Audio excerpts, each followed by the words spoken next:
Salam sejahtera dalam kasih Tuhan kita Yesus Kristus. Hari ini saya akan mengajak kita untuk melihat satu bagian firman Tuhan yang terambil dari Matius pasal yang ke-6 ayat 1 sampai yang ke-4. Demikian firman Tuhan. Ingatlah, jangan kamu melakukan kewajiban agamamu di hadapan orang, supaya dilihat mereka. Karena jika demikian, kamu tidak beroleh upah dari Bapamu yang di surga. Jadi apabila engkau memberi sedekah, janganlah engkau mencanangkan hal itu seperti yang dilakukan orang munafik di rumah-rumah ibadat dan di lorong-lorong, supaya mereka dipuji orang. Aku berkata kepadamu, sesungguhnya mereka sudah mendapat upahnya. Tetapi jika engkau memberi sedekah, janganlah diketahui tangan kirimu apa yang diperbuat tangan kananmu. Hendaklah sedekahmu itu diberikan dengan tersembunyi, maka Bapamu yang melihat yang tersembunyi akan membalasnya kepadamu. Hari ini kita bicara tentang berbagi dengan benar, yang dihubungkan dengan kewajiban agama. Apa itu kewajiban agama? Kalau kita perhatikan di dalam firman Tuhan menyebut ada 3 hal yang berhubungan dengan kewajiban agama, yaitu berdoa, berpuasa, dan bersedekah. Hari ini kita bicara tentang bersedekah. Bersedekah adalah bagian daripada kewajiban agama. Nah, kewajiban agama ini apa? Apakah ini sebuah tradisi? Sebuah tradisi yang diteruskan dari satu keturunan demi satu keturunan yang kemudian menjadi tradisi dalam kehidupan orang Yahudi? Atau ini sebuah perintah Tuhan? Nah, kalau kita perhatikan firman Tuhan, kita dapatkan bahwa bersedekah ini adalah sebuah bagian daripada perintah Tuhan. Kalau kita lihat di dalam Imamat pasal yang ke-25, di situ diperintahkan bagaimana umat Tuhan harus peduli dan membantu menolong orang-orang yang dalam kesulitan, orang-orang yang miskin. Demikian juga kita boleh dapatkan di dalam Ulangan pasal yang ke-15 ayat 7 sampai yang ke-11. Di situ juga bicara bagaimana umat Tuhan diperintahkan Tuhan untuk menolong orang-orang yang miskin, orang-orang yang dalam kesulitan dalam hidup mereka. Terlebih lagi kalau itu adalah saudara mereka, kerabat dekat mereka. Mereka harus menolong dan membantu mereka. Demikian juga kita perhatikan dalam perjanjian baru. Kita dapatkan juga ini adalah bagian daripada perintah Tuhan. Ada banyak bagian firman Tuhan yang memerintahkan untuk umat Tuhan berlaku baik terhadap orang yang kesulitan, menolong orang-orang yang dalam keadaan miskin. Tapi kita perhatikan khusus di dalam Matius pasal yang ke-25 ayat 35 sampai ayat 40 sekian, kita akan dapatkan bahwa Tuhan memperlihatkan kepada kita bahwa tak kala kita berbuat sesuatu untuk menolong si miskin, orang-orang yang dalam kesulitan, orang-orang yang dalam penjara, Tuhan memberikan ingatan kepada kita bahwa apa yang kita lakukan bagi mereka itu seperti kita melakukan untuk Tuhan. Dan tak kala kita tidak berbuat bagi mereka, Tuhan menempatkan seolah apa yang kita tidak perbuat itu kita tidak perbuat bagi Tuhan. Jadi sedemikian rupa kita melihat bahwa bersedekah ini adalah sebuah bagian daripada perintah Tuhan. Terlebih lagi kalau kita perhatikan bahasa asli daripada kewajiban agama ini, firman Tuhan memakai kata dikaiosune yang diterjemahkan dengan kebenaran. Artinya tak kala kita melakukan sedekah, itu kita sedang melakukan kebenaran, kita sedang melakukan firman Tuhan. Itu adalah satu bahagian daripada yang indah di hadapan Tuhan, berkenan di hadapan Tuhan. Tapi hari ini Tuhan tidak bicara tentang apakah kita sudah melakukan atau tidak melakukan. Karena itu adalah suatu perintah, maka Tuhan menganggap kita sudah melakukan. Tapi lebih jauh Tuhan mengingatkan kita untuk bagaimana kita memberi sedekah, kita memberikan bantuan, kita menolong orang-orang dalam kesulitan. Bagaimana cara kita melakukan itu jauh lebih penting.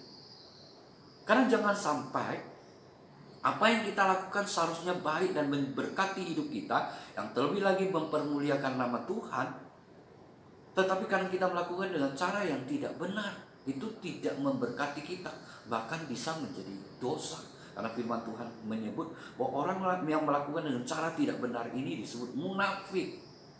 Jadi kita mau merenungkan hari ini bagaimana cara yang benar supaya apa yang kita lakukan bagi sesama kita, yang kita berikan kepada mereka itu benar-benar mempermuliakan nama Tuhan dan menjadi berkat. Yang pertama Tuhan katakan bahwa tak kala kita melakukan kewajiban agama kita, jangan kita memperlihatkan kepada orang orang lain. Kata memperlihatkan itu dengan bahasa aslinya memakai kata theatenai, yang dalam bahasa Inggris kita sekarang hari ini dapat kata teater. Firman Tuhan di sini ingin mengingatkan kepada kita, tak kala kita melakukan perbuatan baik kepada sesama kita, membantu orang-orang di dalam kesulitan, di dalam keadaannya miskin, jangan kita mempertunjukkan, jangan kita mempertontonkan, jangan kita mempamerkan. Itulah yang dimasukkan oleh firman Tuhan. Inilah yang pertama yang harus diingatkan kepada umat Tuhan. Jangan mempertontonkan, jangan mempamerkan apa yang kau sudah buat ini kepada orang banyak. Karena kalau kau melakukan hal ini, firman Tuhan katakan engkau tidak akan mendapatkan upah. Artinya apa yang kau perbuat itu akan menjadi sia-sia. Hal yang seharusnya bisa mempermuliakan nama Tuhan, menjadi berkat bagi mereka dan memberkati dirinya, hanya tidak menjadi berkat. Engkau tidak akan mendapatkan apa-apa. Itulah yang mau diingatkan. Jangan mempertontonkan, jangan pamer. Begitu. Dan lebih jauh lagi kalau kita perhatikan di dalam ayat kedua, firman Tuhan katakan jika engkau membantu orang, di sini dikatakan, jadi apabila engkau memberi sedekah, janganlah engkau mencanangkan hal itu seperti yang dilakukan orang munafik di rumah-rumah ibadat, di lorong-lorong supaya mereka dipuji orang. Aku berkata kepadamu, sesungguhnya mereka sudah mendapatkan upah.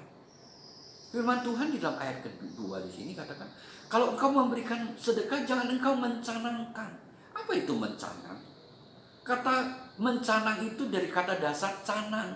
Apa itu canang? Canang itu adalah gong kecil. Nah, tak kala kita bilang ini gong kecil, mungkin kita bingung. Kok memberi sedekah dihubungkan dengan gong kecil? Apa ini? Apalagi kalau kita lihat di dalam terjemahan bahasa Inggris, kata mencanang ini dipakai istilah meniup trompet. Nah, kalau di dalam bahasa aslinya terjemahannya adalah meniup sangkakala. Mungkin kalau kita memperhatikan secara sepintas, mungkin kita bingung, apa kok memberi sedekah kok dihubungkan dengan gong kecil, tiup trompet, dan juga tiup sangkakala. Apa ini? Tapi disinilah penterjemah firman Tuhan ini menunjukkan hal yang sama, yaitu fungsi daripada alat-alat ini. Apa fungsi dari alat-alat ini? Gong kecil atau canang. Pada zaman dahulu Indonesia memakai gong kecil ini, canang ini adalah untuk memanggil orang banyak, dipukul untuk mengumpulkan orang banyak. Demikian juga meniup trompet di wilayah Eropa. Itu adalah bagaimana mereka memanggil orang supaya berkumpul. Demikian juga sangkakala, meniup sangkakala bagi orang Yahudi adalah mengumpulkan orang. Inilah yang dimaksud oleh firman Tuhan. Tak kala engkau memberi sedekah, janganlah engkau mempunyai niat untuk bagaimana sedekahmu itu bisa mengumpulkan orang, menarik orang banyak untuk mengetahui bahwa engkau sedang memberi sedekah. Jadi disinilah firman Tuhan ingin ingatkan kita, jangan engkau melakukan hal seperti itu.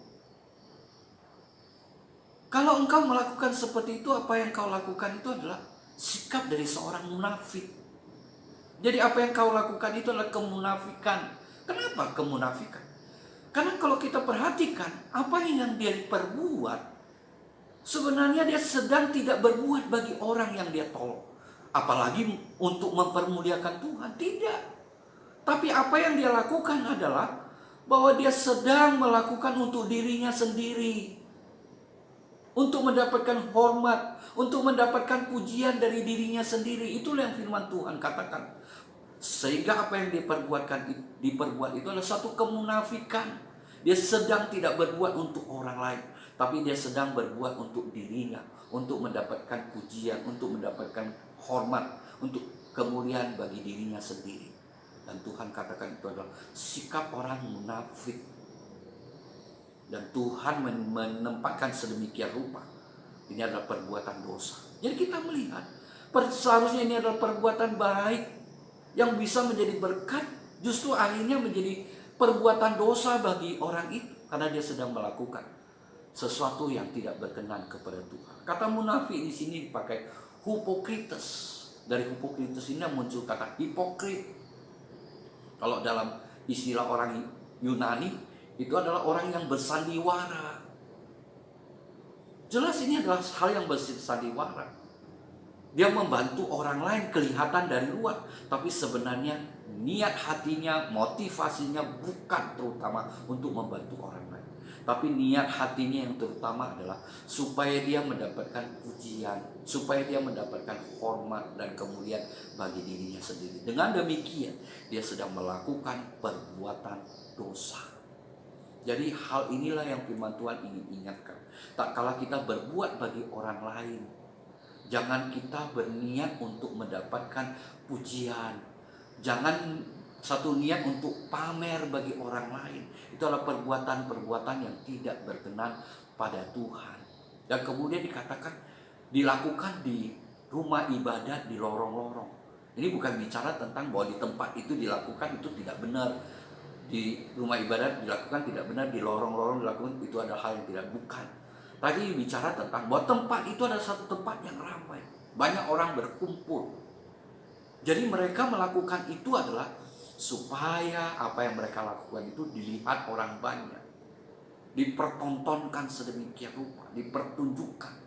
Dan kemudian dengan niat-niat adalah untuk dirinya sendiri, untuk mendapat pujian bagi dirinya sendiri, sehingga mereka tidak mendapatkan apa-apa. Apa yang dilakukan menjadi sia-sia, bahkan apa yang dilakukan menjadi dosa bagi mereka. Dan Tuhan katakan mereka sudah mendapatkan upah. Upah dari mana? Bukan dari Tuhan, tapi mereka sudah mendapat upah. Upahnya apa? Yaitu pujian orang itu, pujian orang banyak yang melihat dia melakukan itu, mendapatkan kehormatan, kemuliaan. Benar, dia melakukan itu. Oh, hebat ya orang itu ya, bantu sekian banyak orang.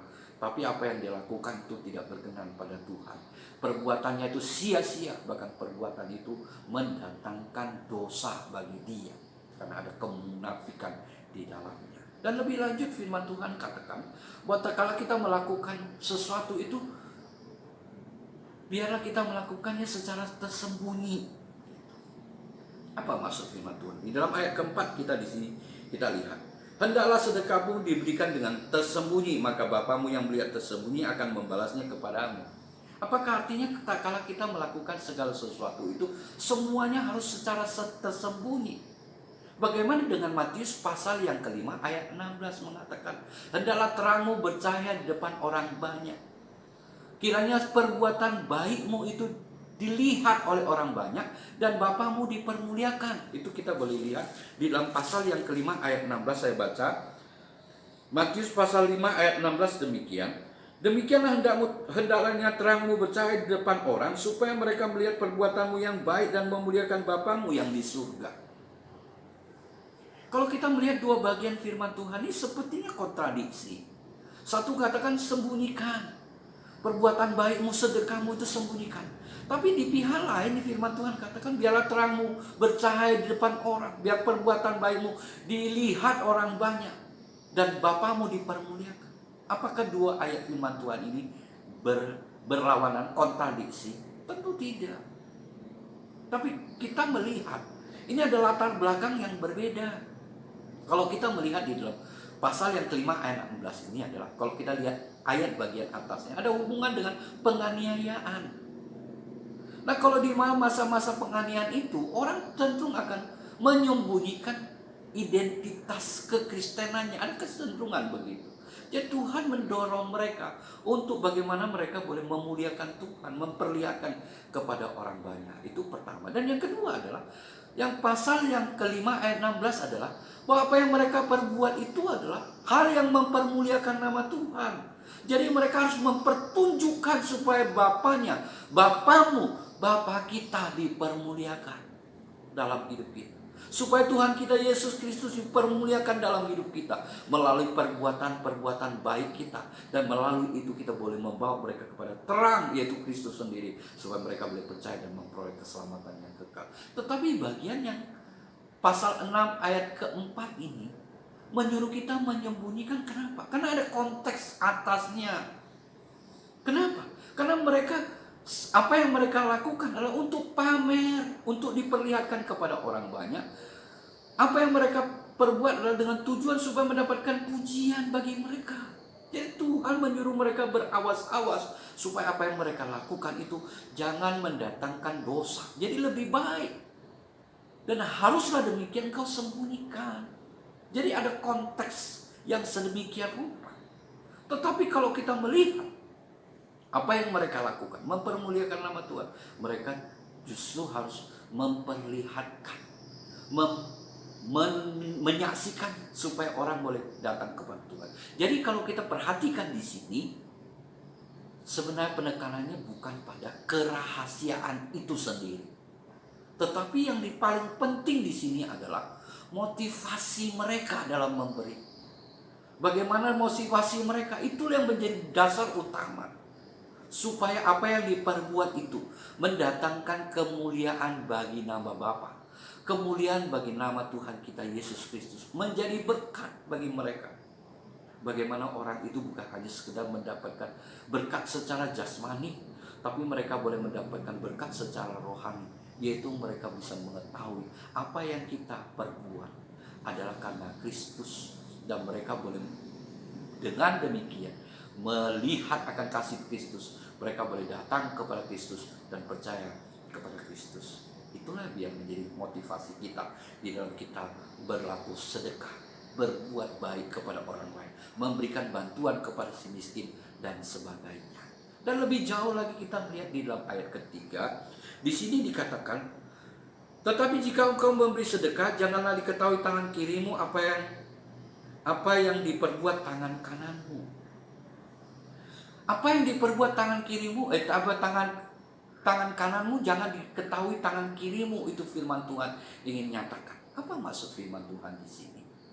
Firman Tuhan tidak mengatakan kalau engkau tangan kananmu memberi, jangan tangan kanan orang lain mengetahui atau tangan kiri orang lain mengetahui. Tetapi firman Tuhan di sini bicara adalah kalau engkau memberi sedekah, memakai tangan kanan, jangan tangan kirimu mengetahui. Apa maksud firman Tuhan ini?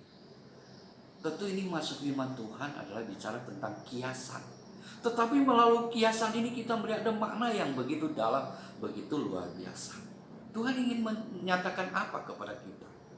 Selain tidak boleh memamer-mamerkan kepada orang lain, kita juga jangan memamerkan pada diri kita sendiri. Tangan kiri adalah bagian daripada diri kita sendiri. Dengan kata lain, kalau kita berbuat baik, kita membantu orang yang dalam kesulitan, kita membantu si miskin, jangan kita memamer-mamerkan diri pada diri sendiri. Untuk kita berhati-hati. Kenapa? Karena kita ada kecenderungan dosa, ada keinginan daging di dalam kehidupan kita, ingin mendapat pujian, ingin mendapatkan kehormatan dan lain sebagainya, yang kadang-kadang kita nggak sadar.